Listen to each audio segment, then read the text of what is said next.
कल मैंने आपसे कहा था कि जब भगवान की प्रार्थना करने के लिए बैठो, अर्चना करने के लिए बैठो, इबादत करने के लिए बैठो, तो उस प्रार्थना में कहना कि भगवान मुझे दुश्मनों से तो बचाना, लेकिन ऐसे दोस्तों से भी बचाना जो दुनिया के मायावी दोस्त हैं, जो दिखावटी दोस्त हैं, क्योंकि दुनिया में बिगड़ने का अवसर दोस्त ज्यादा देते हैं। पहली बार किसी दोस्त ने ही तो कहा होगा कि यार एक बार शराब की एक घूंट तो पी ले। सिगरेट पीने का ऐब, शराब पीने का ऐब, जीवन में बुरे कर्म है, बुरे संस्कारों का ऐब के लिए किसी दोस्त ने, किसी यार ने ही प्रेरित किया होगा, और दोस्त मानकर के तुमने उसकी बात मान भी ली होगी। इसलिए उस भगवान से, उस ईश्वर से, उस ब्रह्म से, उस परम सत्ता से ये प्रार्थना जरूर कर लेना कि ऐसे मायावी दोस्तों से मुझे बचाना जो तेरे पथ से विमुख करते हो, जो तेरे रास्ते से विरुद्ध चलने के लिए प्रेरित करते हो।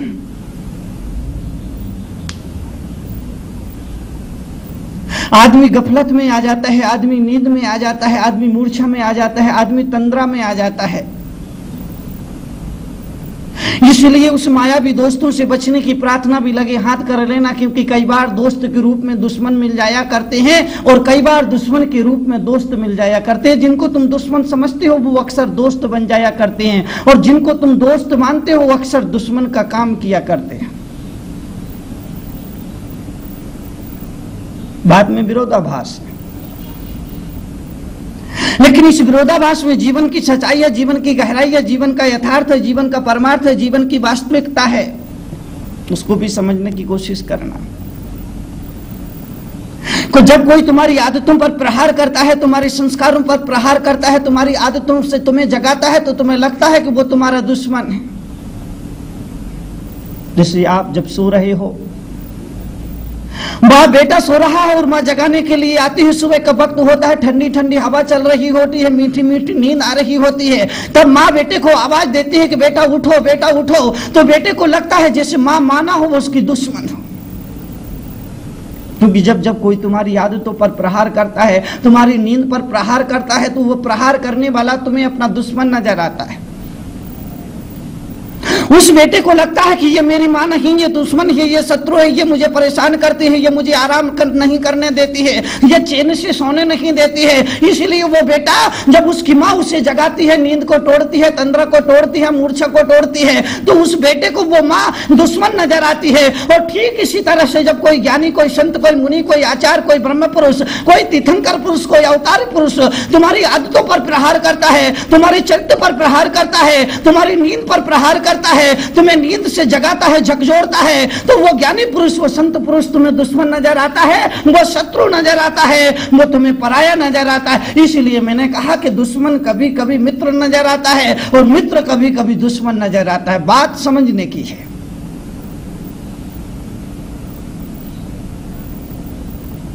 इस मुल्क की परंपरा रही है, सदियों पुरानी परंपरा रही है कि जब जब कोई महापुरुष समाज को जगाने के लिए आता है, तो इस समाज ने उसकी उपेक्षा की है, उसकी अवज्ञा की है, उसको अपमान दिया है, उसको जहर का प्याला पकड़ाया है, उसको फांसी पर लटकाने का अंजाम दिया है, उसके साथ बदसलूकी की है, उसके साथ दुर्व्यवहार किया है। अरे जब जब समाज में आकर के कोई दिन का देवता, जागरण का देवता बनकर के आता है, यह समाज उसके विरुद्ध खड़ा हो जाता है, उसको नकारता है, उसको ठुकराता है और कहते हैं इसको जहर पिला दो, फांसी पर लटका दो, इसको गांव से बाहर निकाल दो। इसीलिए इतिहास बताता है कि महावीर को गांव से लोगों ने बाहर निकाल दिया, महात्मा के बुद्ध के ऊपर लोगों ने थूक दिया, मीरा को लोगों ने जहर का प्याला पकड़ा दिया, महात्मा जीसस को लोगों ने सूली पर टांग दिया।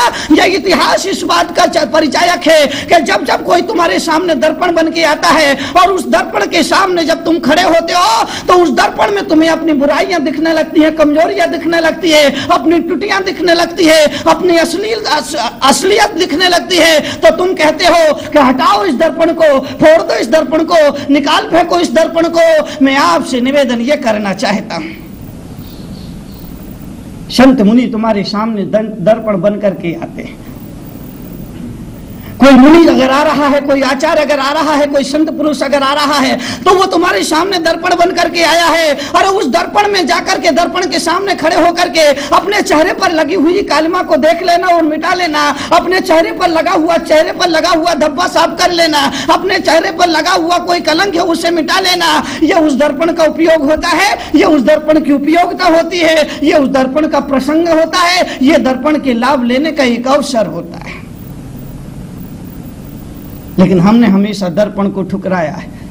दर्पण को देख करके हमने अपना मुख मोड़ा है, दर्पण को देख करके हमने अपना चेहरा फेरा है। आंख बंद कर लेने से समस्या का समाधान नहीं होता है। आंख बंद कर लेने से चेहरे पर हुई चेहरे की जो कुरूपता होती है, चेहरे की जो बदरूपता होती है, चेहरे की जो विकृति होती है, वो विकृति साफ और पवित्र नहीं हो जाती है। उसके लिए प्रयास करना पड़ता है, उसके लिए प्रयत्न करना पड़ता है, उसके लिए पुरुषार्थ करना पड़ता है। संत दर्पण नुमा, इस दर्पण को देख करके समर्पण करो तो जीवन की विकृतियां, जीवन के विकार खत्म हो जाएंगे। जो जो विकृति है उसमें संस्कृति का शंखनाद हो जाएगा। अरे संत विकृति के बाजार में संस्कृति का शंखनाद हुआ करते हैं। संत प्यार की पेड़ी पर प्रार्थना की गीत हुआ करते हैं। संत इंसानियत का इंद्र का इंसानियत होता है। संस्कारों का शंखनाद और आनंद की यात्रा के सूत्रधार हुआ करते हैं। उनका हृदय बहुत कोमल होता है। साधु हृदय से कच्चा होता है और राजा कान से कच्चा होता है। एक जग जाहिर बात है, दुनिया की पुरानी बात है कि राजा जो होता है वो कान का कच्चा हुआ करता है और संत जो होता है, मुनि जो होता है, ज्ञानी जो होता है वो हृदय का कच्चा हुआ करता है, हृदय का कोमल हुआ करता है। उसका हृदय जरा सी भक्ति की आँच होती है और पिघलने लग जाता है। मक्खन से भी ज्यादा मृदु और मुलायम हुआ करता है। लेकिन तुम्हारी भक्ति में थोड़ी आँच तो होना चाहिए।